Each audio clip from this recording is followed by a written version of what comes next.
Oke teman-teman, dikatakan bahwa di dalam BPMN teman-teman ya, Business Process Modeling Notation itu harusnya diawali dulu dengan yang namanya eh, SOP. Mungkin kalian sudah tahu ya, SOP itu adalah Standar Operational Procedure ya, atau POS, Prosedur Operasional Standar. Nah,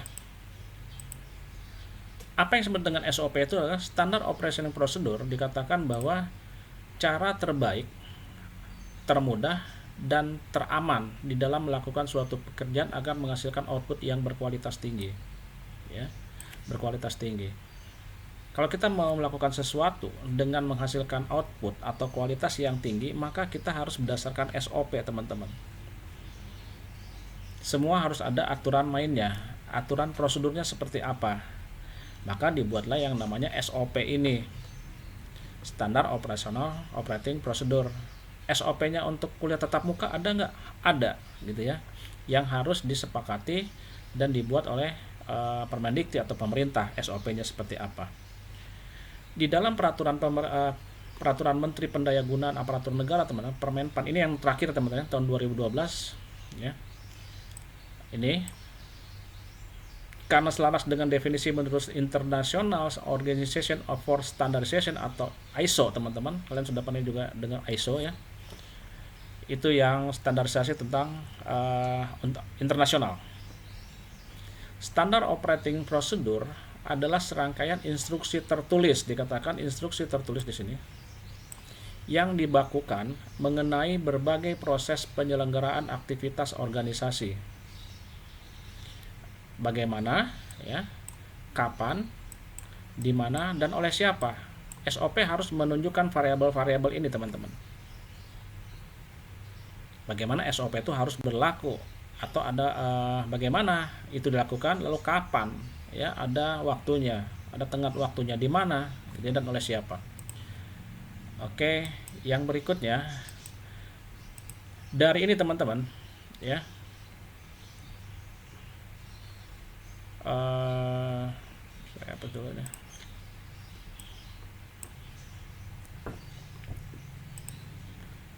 Merupakan dari kesimpulan tadi teman-teman, dari Permenpan tadi, lalu dari ISO tadi, disimpulkan gini, merupakan referensi utama dalam bekerja. Ya, referensinya apa? Ya SOP itu. Artinya apa? SOP harus menjadi pegangan setiap orang bekerja dalam organisasi tersebut, teman-teman. Tidak boleh orang bekerja tanpa SOP. Seorang security harus mengikuti prosedur operasionalnya. Bagaimana dia kalau ada tamu, kalau terjadi kejadian, bagaimana SOP-nya harus jelas, ya. Lalu mengatur bagaimana, kapan, dan di mana siapa yang melakukan suatu pekerjaan tertentu itu. Kesepakatan dalam suatu organisasi artinya pekerja dan manajemen harus terlibat, dikatakan sini, harus terlibat dalam pembuatan dan bersama-sama menyetujui produk akhirnya. Dikatakan pekerja dan manajemen, teman-teman ya. Manajemen yang membuat SOP-nya, pekerja harus wajib menjalankan itu, dan para orang-orang yang terlibat langsung ataupun tidak langsung. Bukanlah sebuah produk statis. Ya, dikatakan bukan hanya itu, bukan statis. SOP itu statis nggak? Tidak. Ya, apakah dia kaku? Nggak juga gitu. Dokumen yang ada adalah yang terbaik untuk saat ini. Dia harus juga dinamis, teman-teman. Dinamis artinya apa? Pada saat terjadi sesuatu SOP ini sudah tidak sesuai lagi dengan kondisi saat ini, maka SOP itu harus dirubah. Maka tidak boleh statis. Tidak boleh sering berubah. Karena katakannya dinamis ya, tidak statis, maka setiap minggu dirubah SOP-nya. Jadi orang liar atau ya. Tidak boleh seperti itu juga. Bagaimana harus kalau ada perubahan? Maka ada aturan-aturan yang bisa dilakukan. Bagaimana SOP itu direvisi? Mungkin 1 atau 2 tahun sekali, teman-teman. Ya, tidak baik seminggu sekali, sebulan sekali, 2 bulan sekali, nggak boleh. Akhirnya orang bingung nih, apa yang harus saya lakukan? SOP-nya berubah-berubah gitu. Ya, maka itu harus dilihat. Tiga hal dalam SOP, teman-teman, dikatakan apa? Yang harus ada dalam SOP, yang pertama urutan langkah, teman-teman. Urutan langkah dalam proses. Ya, proses A menyelesaikan ini dengan proses seperti ini, seperti ini, seperti ini. Lalu diikuti oleh proses B seperti ini, seperti ini, seperti ini. Begitu seterusnya. Urutannya jelas, teman-teman, ya. Urutan 1, kedua, ketiga, keempat, dan sebagainya. Apakah boleh nggak urutan itu dirubah? Maksudnya urutannya menjadi di acak-acak gitu ya, 1 ke 3 atau 1 5 dulu. Tidak boleh, teman-teman. Kenapa? Biasanya saling keterkaitan antara proses 1, 2, 3, 4, 5 dan seterusnya. Lalu dikatakan juga durasi dalam tiap langkah dihitung, teman-teman. Kira-kira kamu dalam mengerjakan membuat produksi, mendesain 5 gambar harus selesai dalam berapa lama? Satu gambar tingkat kerumitan segini sekian lama. Lalu misalnya SOP, menerima telepon, operator telepon, SOP-nya apa? Tidak boleh misalnya lebih dari 3 kali panggilan atau 2 nada panggil, seperti itu. Durasinya ada. Ketiga katanya keperhatian atau parameter, ya, perhatian pada pengukuran keahlian, pengukuran sini keahlian, lalu pelaksana dan tools atau peralatan. Ya, jadi ada urutan langkahnya yang ini, lalu ada waktunya, lalu ada tingkat pengukurannya. Dikatakan misalnya office boy, ya, atau janitor dibilang toilet harus bersih, gitu ya, toilet harus bersih. Nah, yang ketiga ini parameternya jelas, teman-teman. Bersih itu apa misalnya? Tidak ada air yang tergenang, tidak meninggalkan bercak mungkin atau noda di klosetnya atau seperti apa. Jelas ukuran parameternya seperti apa. Gitu ya. Jadi ini yang harus ada dalam SOP ini. Yang berikutnya kita lihat lagi adalah tadi yang saya coret-coret ada, teman-teman. Itu ya. Notasi-notasi yang saya berikan ada nggak? Ya ada Pak. Nggak ada. Oke, ya. Saya kalau begitu saya stop share dulu, teman-teman ya. Stop share dulu. Saya akan coba sharing yang ini dulu. Full aja.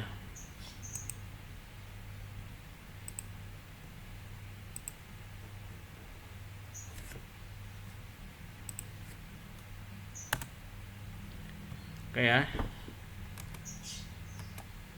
Ini udah terlihat, teman-teman? Slide 3 sudah ketemu? Sudah muncul? Sudah Pak. Oke ya. Sekarang kenapa sih begitu pentingnya SOP? Mengapa SOP diperlukan? Dikatakan menjadi standar cara kerja terbaik. Diatur supaya menjadi sesuatu yang the best, teman-teman. Ya, termudah dan teraman. Aman kenapa? Ada SOP-nya. Bagaimana kalau melakukan APD, menggunakan APD gitu ya, dan harus mudah gitu. Nah, itu menjadi standar kerja yang baik. Lalu mengurangi ketergantungan terhadap orang. SOP itu biasanya kan harus tercatat, teman-teman ya. Jadi saya tidak perlu lagi tanya ke atasan saya SOP-nya seperti apa. Saya bisa mengerjakan semua itu pekerjaan saya berdasarkan SOP yang sudah ada, biasanya dalam bentuk tercatat yang tadi katakan ya. Jadi saya tinggal baca, oh ya, kalau kurang jelas baru. Maksudnya ini apa? Tanya ke atasan gitu ya. Lalu kita mendukung program training bagi pegawai baru. Pegawai baru harus tahu juga, ini loh SOP-nya bekerja di sini. Kamu di bagian produksi, SOP-nya seperti ini, ya. Tingkat keamanan dalam bekerja seperti ini, SOP-nya harus jelas. Lalu pedoman dalam evaluasi, troubleshooting dan audit. Dan ini adalah SOP ini menjadi sebuah media kolaborasi, teman-teman. Ya, kolaborasi terhadap apa? Pengukuran, tentang waktu, tentang SDM-nya dan seterusnya. Oke, kita lanjut lagi ke ini slide. Nah, teman-teman, ya, kenapa sih kita sudah buat SOP capek-capek gitu ya, capek-capek lalu kita tuh tempel gitu SOP-nya. Kenapa kadang-kadang SOP itu tidak dilaksanakan atau gagal? Kenapa teman-teman? Karena ini ya. Yang dikatakan pertama apa? Kurang menarik nih. Ya, kurang menarik. Gitu-gitu wae. Tidak tantangannya asa basi gitu ya, kurang menarik SOP-nya. Mungkin hanya dengan berupa apa? Nah, contoh bukan dengan tulisan-tulisan yang panjang SOP, mungkin dengan dibuat gambar-gambar seperti ini bisa menjadi lebih menarik. Jadi SOP tidak dilaksanakan kenapa? Kurang menarik nih. Lalu tidak diawasi. Ya, tidak diawasi atau diukur. Pada saat seorang janitor atau office boy melakukan sesuatu pembersihan di dalam tugasnya atau dalam areanya, kalau tidak diawasi juga teman-teman, maka itu bisa menjadi baiklah data diperiksa iya. Nggak pernah dikontrol, maka itu menjadi SOP tidak pernah dilaksanakan. Yang ketiga, tidak adanya kolaborasi tadi teman-teman. Ya, tidak ada kolaborasi. Saya butuh alat, SOP alatnya, nggak ada alatnya, diminta nggak pernah dikasih, akhirnya nggak dilaksanakan. Ngapain dong? Ya, di bagian umum nggak ngasih sama saya nih alat-alatnya, gitu. Nah itu. Lalu tidak atau belum mengerti. Udah belum mengerti, nggak nanya lagi ya teman-teman ya. Ini maksudnya apa sih? Nggak ditanya teman-teman. Maksudnya seperti apa? Lalu tidak ada instruksi. SOP sudah ada, tetapi secara lisan mungkin tidak disampaikan. Oke teman-teman, mari kita laksanakan sesuai dengan SOP. Ya, dengan nanti pengukurannya atau evaluasinya dalam 1 bulan sekali atau 3 bulan sekali, apakah SOP ini dilaksanakan atau tidak. Ini nggak ada instruksi seperti itu teman-teman. Yang berikutnya, kalau ada pertanyaan langsung saja ya. Kok jadi ikut semua nih. Video tutorial teman-teman. Video tutorial kadang-kadang kita butuhkan untuk apa? Membuat SOP yang mudah dimengerti nih. Ya, dikatakan yang mudah dimengerti. Bagaimana cara membuatnya SOP yang mudah dimengerti dan menarik? Ya, dan menarik. Salah satu caranya bisa dengan membuat video tutorial teman-teman atau animasi. Banyak aplikasi yang bisa digunakan untuk membuat video tutorial. Mungkin saja di bagian lobby, di setiap lantai itu ada di display ya, di display video tutorial SOP-nya seperti apa. Jadi orang mudah mengerti ya. Dengan lihat video orang biasanya lebih mengerti dibanding hanya sebuah tulisan saja. Lalu boleh menggunakan aplikasi software. Lalu kayak ini nyambung ya sebenarnya SOP perusahaan.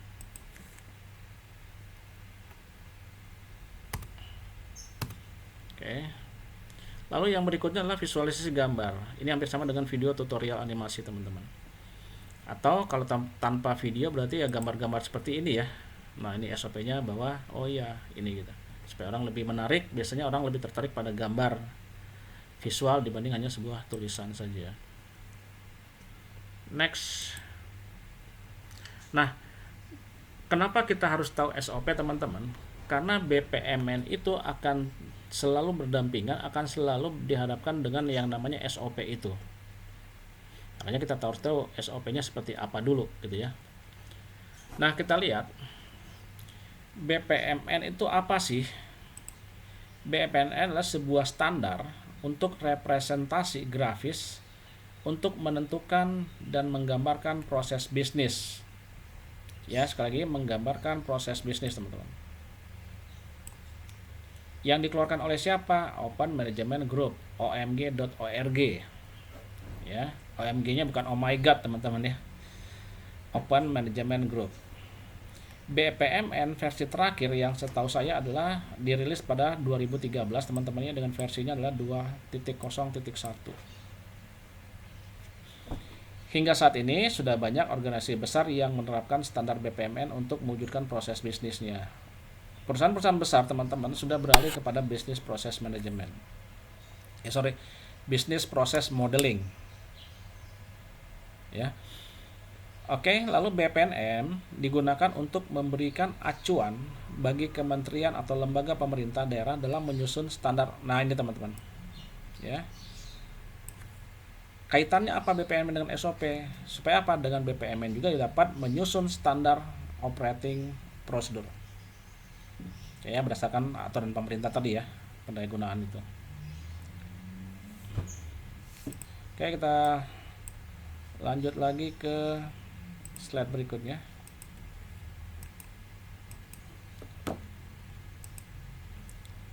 Siapa yang memerlukan BPMN, teman-teman? Apakah hanya para manajer? Tidak juga. BPMN itu tidak hanya dibutuhkan oleh BA, Business Analyst, atau SA, System Analyst, atau programmer saja. Ini berkaitan dengan kita ya teman-teman ya nih. Nah ini. Nah, namun juga bisa digunakan oleh pihak-pihak lain yang bahkan tidak terkait. Katakan yang bahkan ini teman-teman dengan dunia IT. Kalau orang dunia IT mungkin akan gampang membaca ini ya, membaca BPM, tapi bagaimana membaca BPM, tapi bagaimana orang yang tidak mengerti? Maka dengan BPM ini, dengan modeling notasi BPM ini, maka orang yang tidak mengerti, yang tidak tahu IT pun akan paham, teman-teman, karena semua orang juga tidak semua orang paham dengan IT. Nah, yang paling mudah untuk diambil contoh adalah di bidang manajemen bisnis, teman-teman. Ini yang disebut dengan ISO tadi ya. Atau apapun yang terkait dengan proses bisnis. Kita lanjut lagi.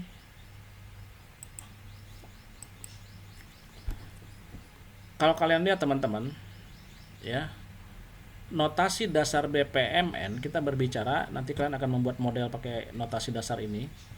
Notasi dasarnya sebenarnya ada berapa teman-teman? Ada ini saja, 1, 2, 3, 4. Kalau kalian lihat teman-teman, ini adanya di mana yang sering kalian lihat model-model seperti ini? Atau objek gambar ini ada di mana?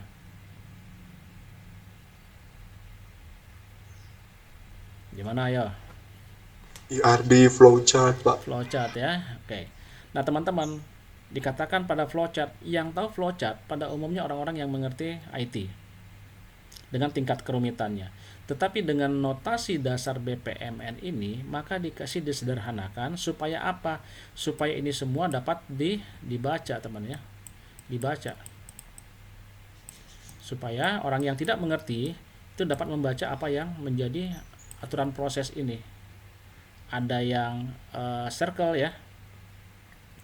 Lalu ada yang rectangle gitu, ada yang diamond, ada yang garis line. Ini dasarnya teman-teman. Oke, lalu kita lihat lagi di sini.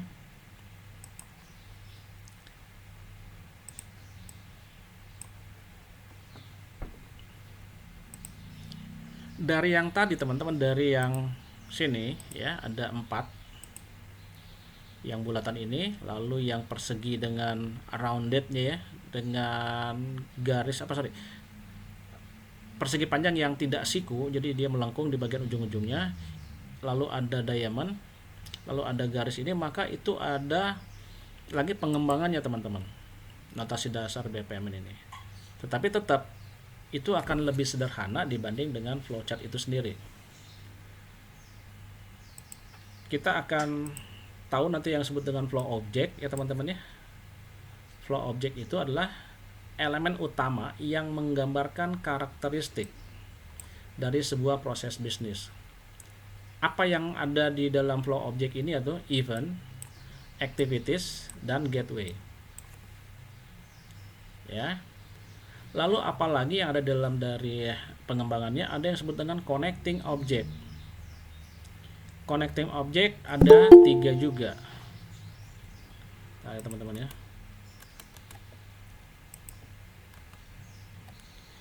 Ada 3 juga. Yang pertama adalah apa?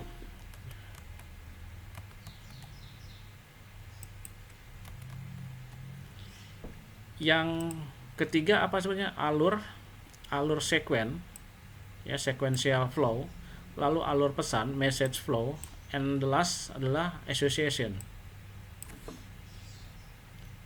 Kita lihat nanti masing-masing itu dalam notasinya. Lalu ada swim lane. Swim lane itu digunakan untuk memisahkan dan mengatur kegiatan oleh peserta sehingga dapat dengan mudah memahami siapa yang bertanggung jawab. Ya, PIC-nya siapa nih terhadap sebuah event. Ada zones, pools, dan lanes. Ya. Lalu kita berikutnya sini. Ada lagi teman-teman yang disebut tadi kan sudah ya, ada flow object, connecting object, swim lane. Lalu ada yang disebut dengan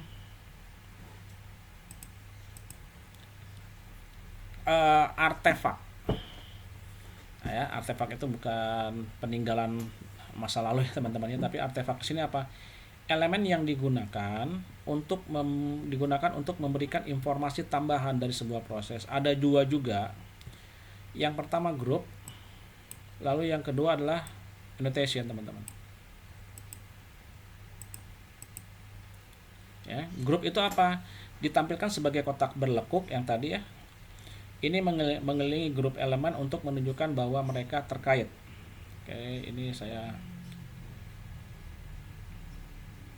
teman-teman.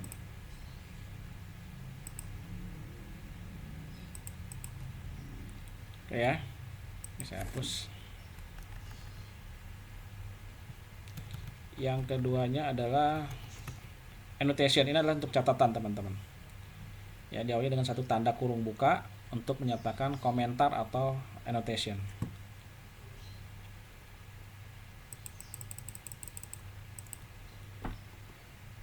Elemen dasar BPMN teman-teman. Ya.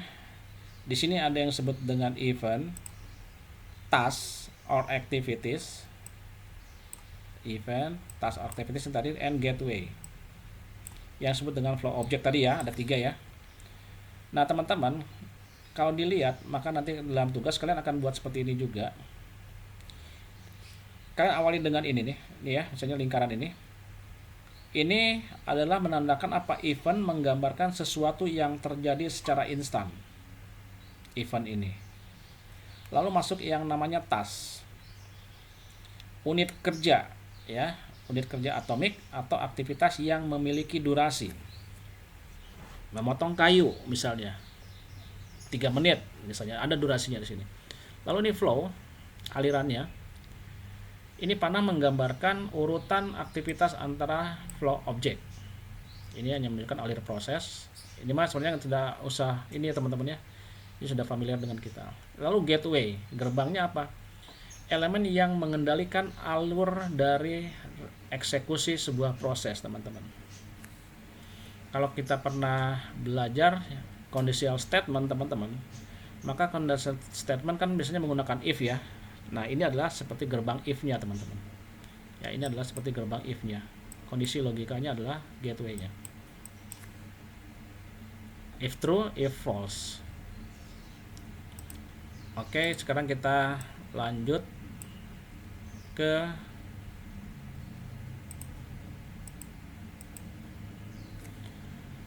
flow object event. Event teman-teman ada 3 ya. Ini 1, 2, dan 3. Kelihatan yang saya coret ya teman-teman ya? Kelihatan tidak?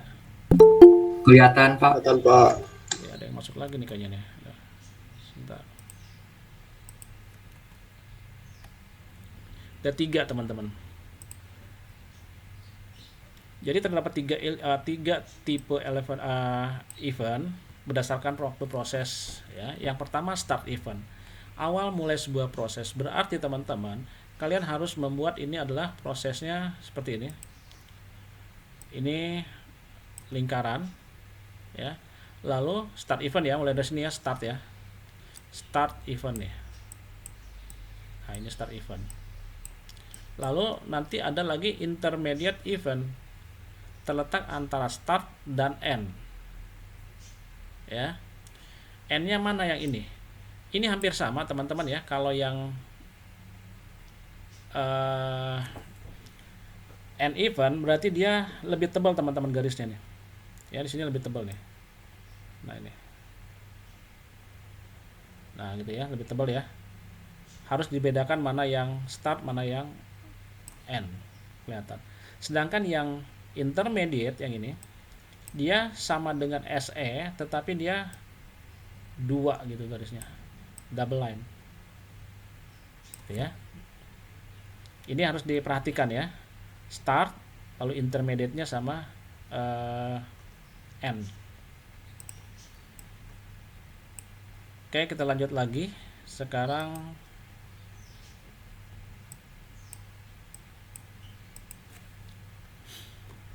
flow object activities, teman-teman. Activities digunakan untuk mewakili berbagai makna dalam kehidupan sehari-hari. Prosesnya ya. Aktivitas dianggap mencakup berbagai kegiatan yang dapat diselesaikan dalam sebuah waktu. Oke, eventnya apa? Sorry, sebentar. Sebuah activity yang ini ditunjukkan dengan persegi panjang dengan ujung-ujung bulat. Sekali lagi dengan ujung-ujung bulat, teman-teman. Jangan salah kasih simbol. Jangan yang kurung siku ya. Harus tapi yang rounded rectangle. Lalu ada task, aktivitas biasa gitu ya. Transaction, aktivitas yang di dalamnya terdapat aktivitas transaksi dibedakan dengan garis persegi panjang yang lebih tebal, teman-teman. Nah ini sama tadi kalau N ya, yang mulai start itu garisnya tipis, tapi yang di sini transaction itu lebih tebal, sama dengan N session itu, teman-teman. Jadi ada garisnya tipis, tebal. Harus diperhatikan, sekali lagi harus diperhatikan ketebalan garis. Karena kalau kalian membuat dengan garis dengan tebal yang sama, maka itu salah ya. Lalu ada lagi yang dengan subproses.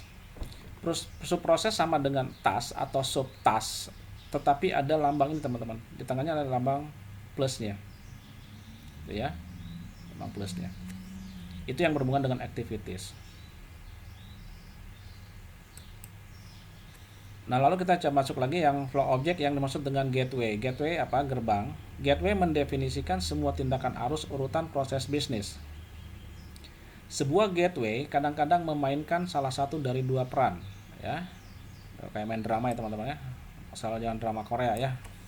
Tapi banyak yang suka drama Korea. Tapi saya tidak pernah tonton ya, teman-teman ya. Tapi katanya keren-keren itu. Dan kadang-kadang bermain baik pada waktu yang sama. Gateway digambarkan dalam bentuk diamond dan digunakan untuk mengontrol percabangan. Yang saya katakan tadi adalah seperti if, ya, bentuknya diamond. Nah, seperti ini, teman-teman. Ya, diamond dengan arti yang di dalamnya ada lambang yang mengartikan gateway itu berjalan seperti apa. Ada tanda kali, ada tanda plus, ada tanda bintang, dan seterusnya ya, seperti ini ya. Ini menggambarkan gateway-nya. Gateway adalah sebuah menunjukkan bahwa ada mekanisme gerbang yang dapat mengizinkan, sekali lagi mengizinkan di sini, ya, mengizinkan atau tidak mengizinkan, yes or no. Sebuah token itu apa? Token itu adalah menandai sebuah terjadinya event, teman-teman. Ketika token tiba di gateway ini, token dapat digabungkan menjadi satu atau dipisah sebagai outputnya tergantung pada tipe gateway-nya. Ini bahasa kalimat akan kelihatan bingung, teman-teman. Nanti kita lihat contohnya ya. Split gateway, ya. Kalau split gateway artinya dia dipecah, ya, dipisahkan. Split gateway menggambarkan titik di mana proses dipecah. Ada lagi tadi split gateway itu ada split ya, lalu ada join. Join gateway menggambarkan titik di mana arus proses digabung. Split dengan join ini berbeda, teman-teman, simbolnya ya. Nah ini. Oke. Dikatakan split memiliki satu incoming sequence flow. Sekali lagi hanya memiliki satu incoming. Dan multiple boleh nggak? Boleh, ya. Karena dia apa? Ini kan dipecah menjadi percabangan, teman-teman, kalau di split itu. Sedangkan join dia memiliki hanya multiple incoming sequence. Pada saat dia join, maka incomingnya inputnya lah kita anggap ya, inputnya bisa banyak teman, tapi tetap outgoingnya outputnya satu saja. Sini. Oke, seperti itu. Nanti secara gambarnya lebih gampang ya teman-teman ya.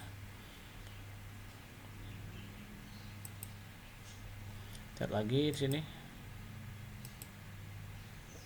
Nah, ini teman-teman. Tipe gateway kalau dilihat di sini ya, ada lambang ini ya. Ada gambar X, ada gambar ini gitu ya. Kita pakai yang mana dulu? Ya, kita lihat.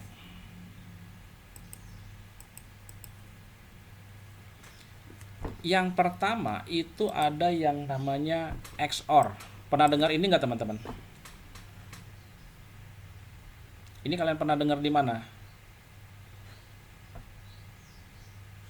Come on. Ada di mana? Pernah dengar? XOR, XN, NaN. Siapa yang tahu?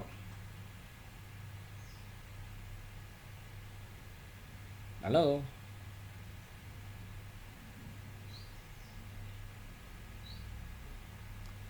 Ihsan ada di sini?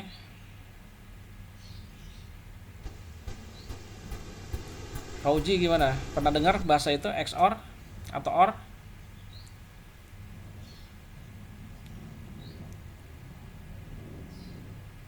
Muhammad Fauji pernah dengar tidak?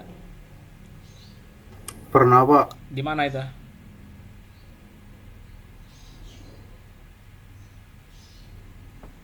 Pernah belajar mata kuliah gerbang logika nggak teman-teman?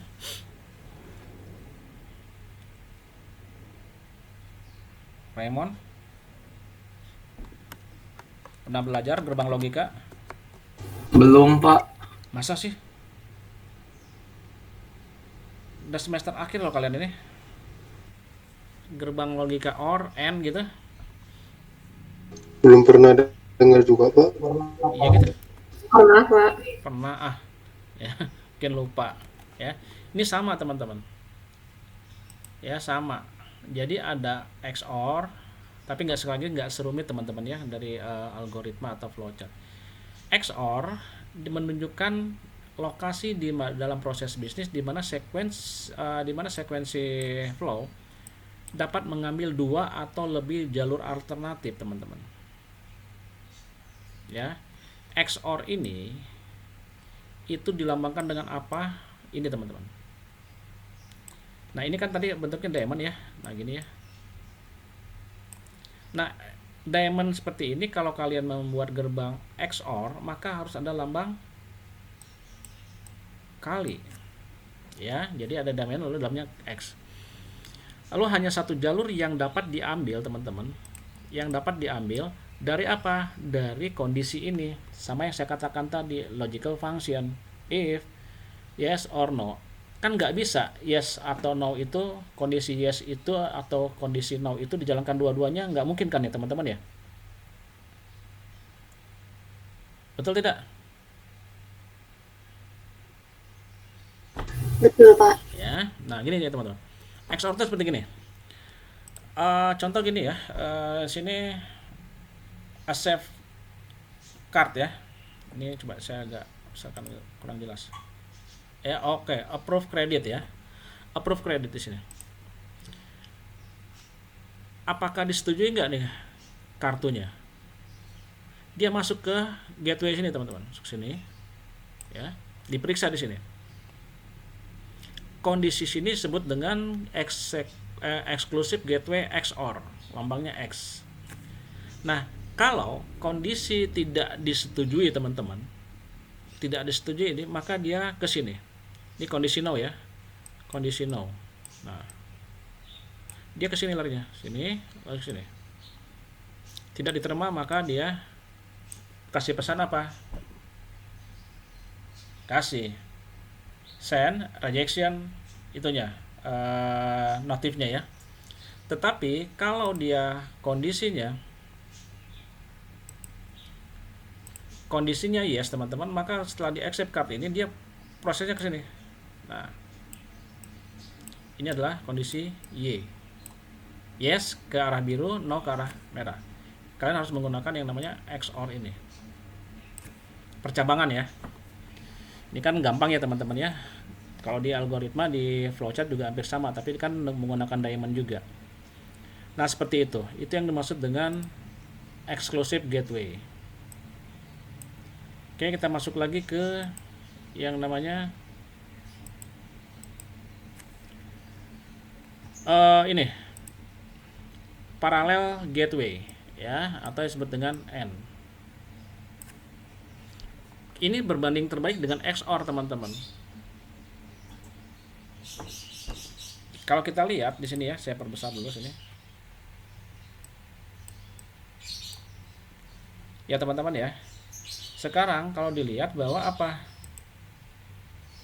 Ini menyiapkan hasil prepare result masuk ke sini. Ini tidak di split teman-teman. Kalau XOR itu dia pilih ke bawah atau ke atas. Ya, ini tadi token ya teman-teman ya, ini token ya. Nah, pada saat dia yang namanya gerbang N, maka dia menjalankan ini, inputnya tadi satu ya, inputnya satu sini, menjalankan, lalu dia membuat sebuah tindakan post result on website, di posting nih. Dan juga dia mengerjakan hal yang sama teman-teman. Berarti ini dikerjakan dua-duanya gitu. Ya, berbeda dengan XOR. XOR pilih salah satu, tetapi kalau N dia hanya memilih satu saja. N 2 ya, mengerjakan dua-duanya sekaligus. Oke, yang berikutnya kita coba sekarang ada yang disebut dengan menghubungkan antar aktivitas ya. Gunakan yang mana? Gunakan anak panah tadi ya, sequence flow ya teman-teman ya, seperti ini. Nah ini dia sequence flow-nya.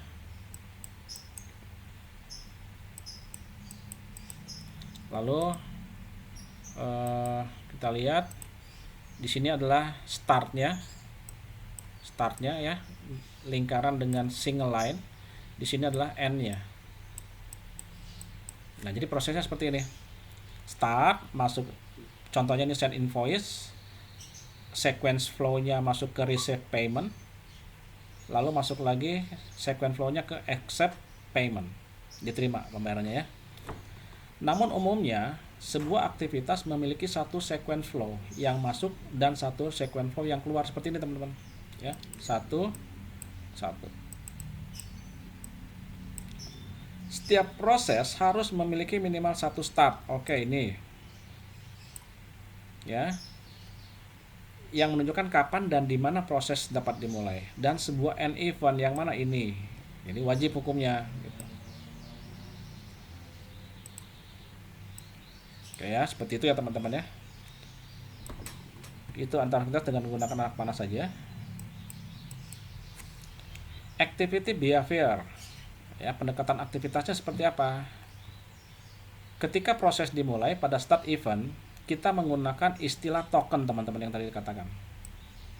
Token ini adalah men-switch atau nanti merubah dia kondisi siap atau sudah berjalan, atau status yang sedang terjadi ya. Token adalah teoritis yang digunakan untuk membuat simulasi deskriptif dari perilaku yang terkait dengan setiap proses teman-teman. Oke, kita lihat contohnya aja sini ya teman-teman ya. Terlihat di sini bahwa apa, ini menandakan ada yang masuk teman-teman ya. Ini flow ya, Anda masuk proses ke sini, ini lambang token teman-teman, token. Nah di sini si receive payment ini sebelum dia menjadi ready statusnya ya, maka diperiksa dulu teman-teman dengan menandakan token awal ini dulu di luar ya, tokennya ya. Setelah dia masuk ke sini, ini statusnya ready teman-teman ya, ready. Sekarang pada masuk di sini tasnya menjadi aktif, kerja itu menjadi lagi ongoing ya, on proses ya, maka tokennya menjadi dalam sini ya, menjadi sebuah receive payment dan tasnya adalah aktif, sedang lagi aktif. Oke, masuk lagi ke sini,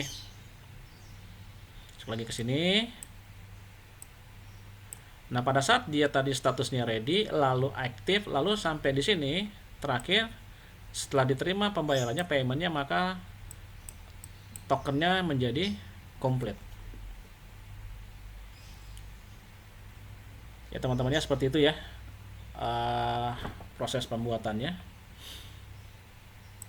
Ini hanya contoh ilustrasi saja teman-teman menggunakan yang namanya tadi token, tadi menandakan token itu seperti itu. Jadi token itu untuk menandakan status apakah dia ready, apakah dia lagi aktif or complete. Ya, kalau complete berarti dia sudah tidak aktif lagi.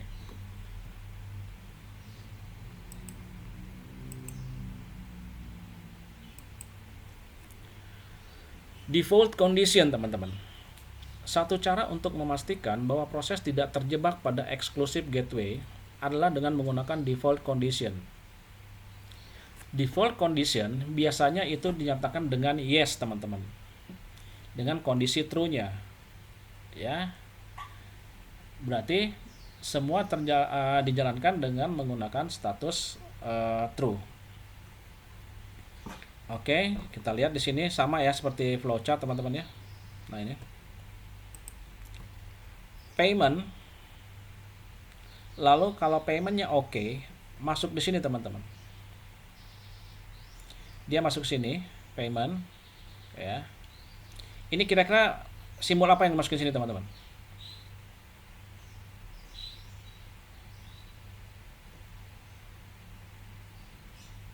Lambang X atau lambang plus teman-teman? Ayo, siapa yang bisa jawab? X atau plus?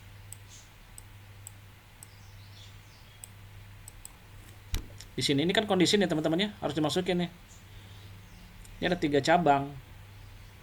Satu dia untuk validasi paymentnya oke nggak nih? Kira-kira apa nih masukin di sini? Ya, nanti kalian tugasnya membuat seperti ini ya teman-teman ya. Ini lambang apa? X atau plus? Ini lambang. Lihat teman-teman, ada kondisi, berarti adalah lambangnya X. Ya. Oke, kalau dia kondisinya no, teman-teman masuk sini. Masuk ke sini. Kalau paymentnya tidak oke atau kondisinya no, maka send payment problem. Masalahnya apa di payment ini? Oke, itu ya. Berarti ada 3 kondisi pada saat payment itu dicek. Ya. Apakah paymentnya itu ada masalah, atau di cancel, atau sudah oke paymentnya. Maka ada 3 kondisi. Maka kalau dia kondisi pertama no, artinya ada masalah, berarti masuk ke sini. Ya, masuk gerbang eksklusif ini, tandanya X ke sini, karena X ini kan memilih teman-teman. Masuk ke sini, atau dia masuk ke sini. Ya, berarti tidak oke si paymentnya. Atau kalau si paymentnya oke, maka kemana? Ke sini. Ini yang disebut dengan kondisi yes-nya atau default-nya adalah ke sini. Ya, lambangnya seperti ini teman, ada coretnya. Default condition lambangnya seperti ini. Lalu ini jika dia yes berarti apa? Ya, ke sini dia yes-nya. Ya. Tapi kalau no dia terpecah 3. Ini sama teman lah, nggak usah bingung ya dengan flowchart ya. Dengan kondisi. Biasanya kondisinya kita buat ke bawah gitu kan. Biasanya kalau di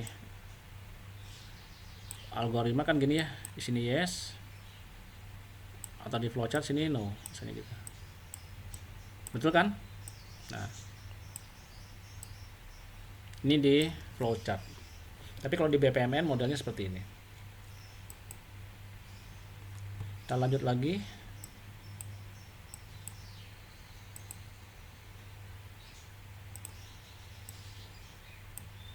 Nah teman-teman, nanti kalian tidak perlu menggunakan token-token bingung gitu ya.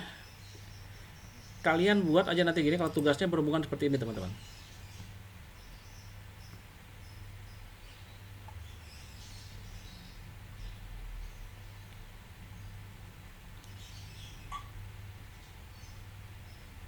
Ya, seperti ini. Nah, ini ya, buatnya gini ya. Bisa baca ini nggak kira-kira?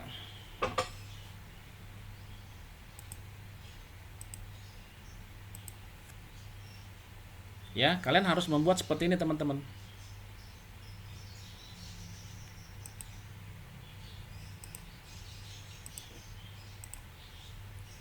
Nanti kalau misalnya tugasnya seperti ini. Jadi ini adalah satu proses di mana apa? Tentang menerima purchase order. Start event, gambar seperti ini. Lalu masuk ke garis, menunjukkan prosesnya. Lalu sini cek ketersediaan stok. Lalu masuk seperti gini, maka dari cek ini ada dua kondisi teman-teman. Kondisi yang pertama, cek ketersediaan stok ini adalah reject order atau confirm order. Berarti pada saat dia harus memilih apakah dia reject atau confirm, maka kita harus membuat lambangnya ini. Ya, XOR ya teman-teman ya. Sekali lagi ini sama dengan flowchart teman-teman, gak usah bingung. Ya, pada saat cek ketersediaan stok itu adalah stoknya tidak ada misalnya, maka dia masuk ke sini. Maka dikatakan apa? Reject ordernya nggak ada nih, tolak ordernya. Oke. Tetapi kalau dia bisa terpenuhi, maka dia ke sini. Ini yang disebut dengan default conditionnya. Nah, gitu. Ya. Bisa dikatakan apa? Ini adalah yes. Yang ini adalah no.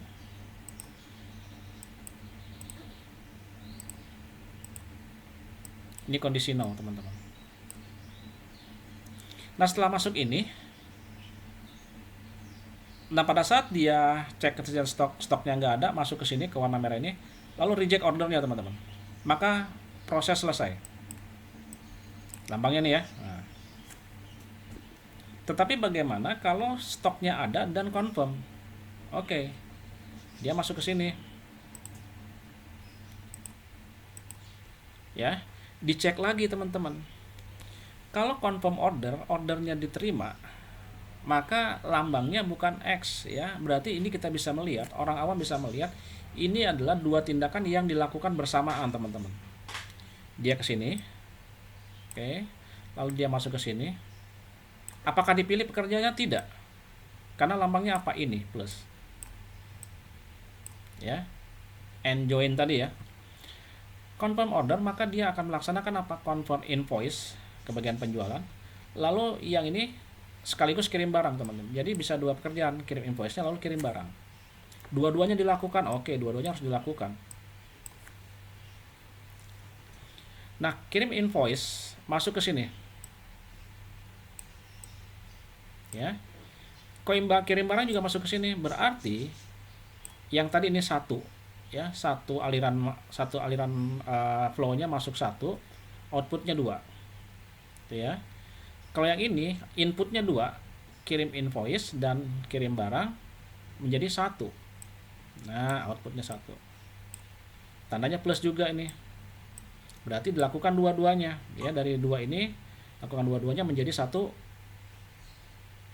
menjadi sebuah proses yang terakhir. Ada end event ini. Selesai. Nah, teman-teman nanti kalian buat seperti ini ya. Gambarnya seperti ini untuk tugasnya. Saya hapus lagi, saya lanjut ke yang berikutnya.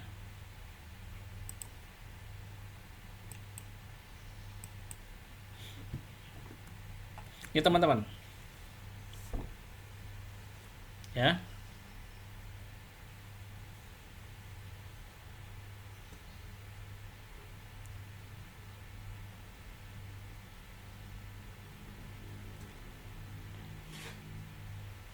Ini gimana teman-teman?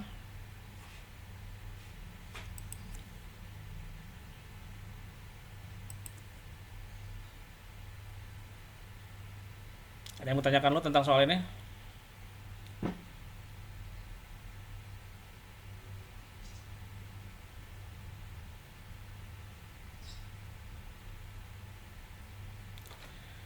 Nah, ini latihannya adalah ketika invoice diterima dari customer, invoice tersebut harus diperiksa kesesuaiannya, ya. Hasil pemeriksaannya mungkin akan menghasilkan salah satu kondisi, salah satu teman-teman. Ada 3 kondisi tapi salah satu. Tidak ada ketidaksesuaian, ya. Lalu ada ketidakkesesuaian, dan ketiga ada ketidaksesuaian namun tidak dapat diperbaiki. Dalam kasus ini invoice diblokir dan seterusnya. Kalian gambarkan dalam bentuk seperti ini, teman-teman. Saya pengen tahu nanti bagaimana muncul tanda plus, tanda eksklusif gateway-nya ya. Lalu pasti harus ada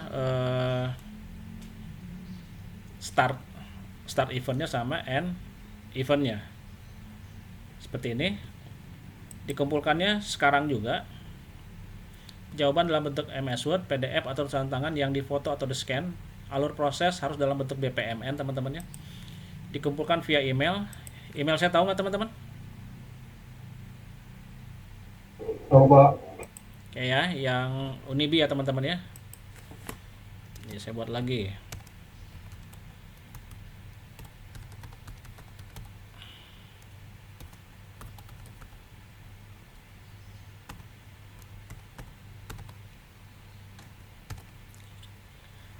Batas pengumpulan hari ini, teman-teman, Selasa 31 Mei 2022.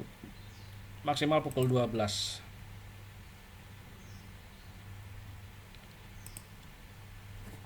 Ada pertanyaan nggak, teman-teman, sampai sini?